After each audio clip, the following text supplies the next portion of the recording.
নমস্কার, দেখছেন talk to Bangla. আমি অভিষেক রয়েছে আপনাদের সাথে। এই মুহূর্তে যে খবর নিয়ে উপস্থিত হয়েছে দুপুর 2টোর সময়, আমরা আজকে দেখলাম অন্য ধরনের একটা ছবি, এবং অন্য ধরনের ছবি বলতে সংসদ শুরু হলো এবং ডক্টর শশী থারুর তিনি বাজেটের উপর বলতে শুরু করলেন।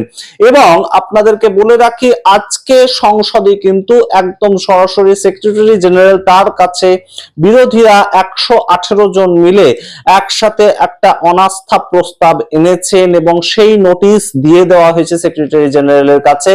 এবং যে অনাস্থা প্রস্তাব অবশ্যই ওম বিড়লা তার বিরুদ্ধে আনা হয়েছে। গতকালই আপনাদেরকে জানিয়েছিলাম যে ওম বিড়লা তার বিরুদ্ধে অনাস্থা প্রস্তাব আনা হচ্ছে, এবং অবশ্যই সেটা একটা বড় সড়ো নিউজ এই মুহূর্তে।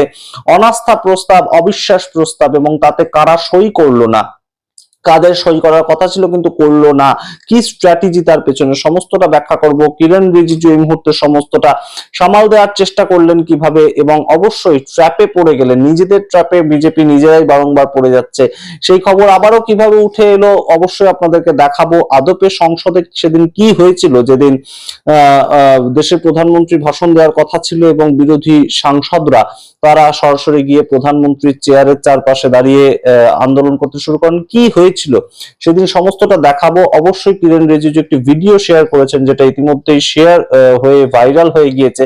সমস্তটা দেখার আগে অবশ্যই টক টু বাংলা ইউটিউব চ্যানেলকে সাবস্ক্রাইব করুন, এই ভিডিও শেষ অবধি দেখুন, স্কিপ না করে।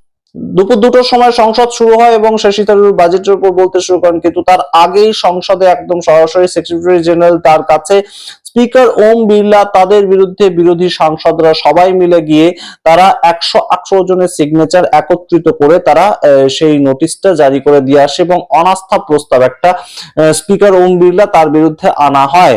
এবং আপনাদেরকে জানাই, এই মুহূর্তে তৃণমূল কংগ্রেস তারা সই করেনি। অভিষেক বন্দ্যোপাধ্যায় সংসদের বাইরে দাঁড়িয়ে সংবাদ মাধ্যমকে দেওয়া সাক্ষাৎকারে জানিয়েছেন যে এই মুহূর্তে তিনি চাইছিলেন যে আরো কিছুটা সময় ওম বিড়লাকে দেওয়া হোক, ওম বিড়লাকে একটা চিঠি করা হোক প্রত্যেকটা দলের পক্ষ থেকে। ওম বিড়লা তার কি উত্তর দেন, 2টো দিন সময় দেওয়া হোক, তাতে যদি ওম বিড়লা কোনো উত্তর দেন তাহলে অবশ্যই ঠিক আছে, না হলে ওম বিড়লার বিরুদ্ধে শুক্রবার অনাস্থা প্রস্তাব আনা হবে। কিন্তু তাতে রাজি হয়নি অন্যান্য দল, বোঝাই যাচ্ছে। এবং সেই জায়গা থেকে সরাসরি এই মুহূর্তে টিএমসির যে 29 জন সাংসদ তারা সই করেননি এখানে, এবং 118 জন অন্যান্য বিভিন্ন পার্টি, কোন কোন পার্টি আপনাদের জানাই। প্রাথমিকভাবে কংগ্রেস সই করেছে, কংগ্রেসের বিভিন্ন এমপিরা, তার পরবর্তীতে এনসিপি অর্থাৎ মহারাষ্ট্রের যে শরদ পাওয়ার তার পার্টি, সুপ্রিয়া সোলে থেকে বিভিন্ন মানুষজন সেদিন ছিলেন, যে ঘটনা নিয়ে মূল বিতর্ক তৈরি হয় স্পিকারের বিরুদ্ধে। এবং তার পরবর্তীতে সমাজবাদী পার্টি, তার কারণ সমাজবাদী পার্টির তরফ থেকে ডিম্পল যাদব তিনিও ছিলেন, এবং আরজেডি তারা ছিল। এবং অবশ্যই এই মুহূর্তে 118 জনের একটা সাইন গিয়ে কিন্তু পৌঁছেছে যে অনাস্থা প্রস্তাব, অবিশ্বাস প্রস্তাব, নো কনফিডেন্স মোশন, সেটাকে আনা হলো স্পিকারের বিরুদ্ধে। অবশ্যই গুরুত্বপূর্ণ একটা বিষয়। এবং কিরণ রিজিজু এই মুহূর্তে সরকারের পক্ষ থেকে বিরোধীদেরকে শোনবার মতন একটা প্রেক্ষাপট তৈরি করেছেন। কিরণ রিজিজু আলাদাভাবে সরকারের পক্ষ থেকে এসে বিরোধীদের সঙ্গে বৈঠক করেছেন, যা খবর উঠে আসছে। এবং যে জায়গাটাতে এই মুহূর্তে সংসদ শুরু হলো, যে প্রেক্ষিতে এই মুহূর্তে সংসদ শুরু হলো, সেটা কিন্তু কিরণ রিজিজুর বৈঠক। এবং কিরণ রিজিজু আজকে যেটা করেন সেটা বেশ খানিকটা ট্র্যাপে পড়ে যাওয়ার মতোই, কারণ কিরণ রিজিজু একটি 1.5 মিনিটের ভিডিও আপলোড করেন সেদিন সংসদে আদপে কি হয়েছিল। কোন দিন? যেদিন সংসদে দেশের প্রধানমন্ত্রী আসার কথা ছিল কিন্তু তিনি আসলেন না লোকসভায়, কেন না তার উপর নাকি হামলা হবে। তো যে ফ্রেম দিয়ে আমরা দেখতে পেয়েছিলাম সংসদের ছবিটা, সেই ফ্রেমটা নয়, অন্য আরেকটি ফ্রেম কিরণ রিজিজু কোত্থেকে জোগাড় করলেন সেটা নিয়েও প্রশ্ন থাকে। কিন্তু যাই হোক, জোগাড় করে তিনি সেটাকে আপলোড করেছেন।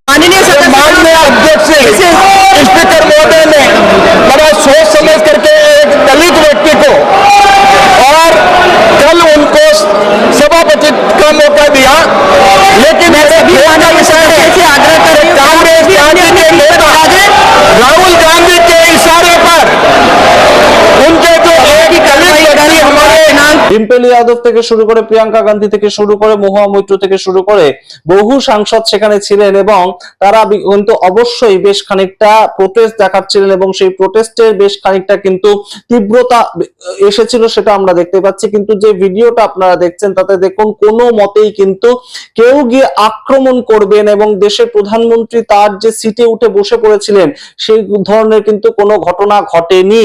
এবং অবশ্যই যেটা গুরুত্বপূর্ণ বিষয়, যে অশ্বিনী বৈষ্ণব থেকে শুরু করে বিভিন্ন মন্ত্রীরা নেমে এসেছিলেন, নিশিকান্ত দুবে প্রত্যেকেই নেমে এসেছিলেন, কিন্তু কেউই কিন্তু বোঝানোর জায়গা থেকে তাদেরকে যে চেষ্টাটা করেছিলেন সেই চেষ্টাটা কিন্তু অবশ্যই দেখা যাচ্ছে এই ভিডিওতে। এবং কোনোভাবেই দেশের প্রধানমন্ত্রী যে এসে বসতে পারতেন না তেমনও কোনো প্রেক্ষাপট কিন্তু ছিল না।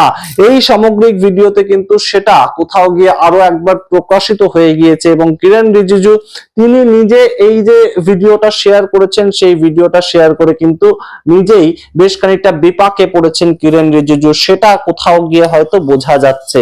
এবং ভারতীয় জনতা পার্টি এই মুহূর্তে ঠিক কিসের ভিত্তিতে মহিলা সাংসদরা আক্রমণ করতে পারতেন তেমন একটা অভিযোগ আনলো, এই প্রশ্ন অবশ্যই ওঠে। এবং অবশ্যই এই মুহূর্তে গুরুত্বপূর্ণ যে প্রেক্ষাপটটা যে কিসের ভিত্তিতে দেশের স্পিকার ওম বিড়লা তিনি বললেন যে মহিলা সাংসদদের সামনে রেখে কংগ্রেস নাকি দেশের প্রধানমন্ত্রীর উপর আক্রমণ করার একটা প্ল্যান করেছিল।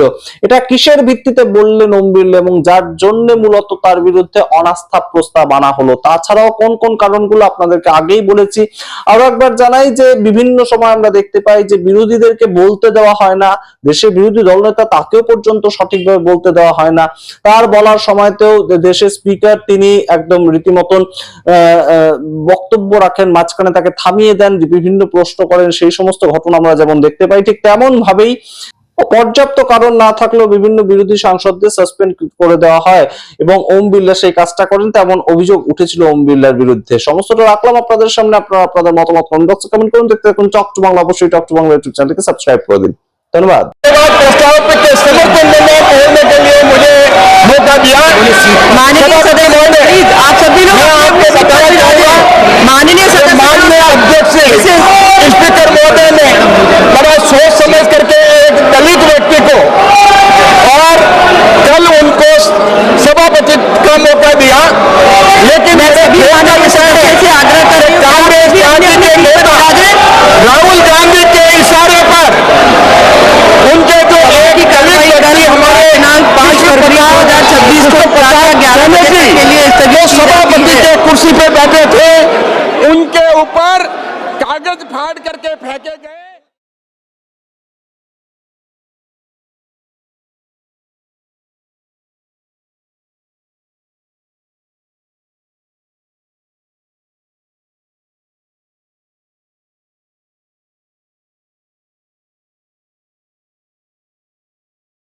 प्रस्ताव के समर्थन में बोलने के लिए मुझे मौका दिया।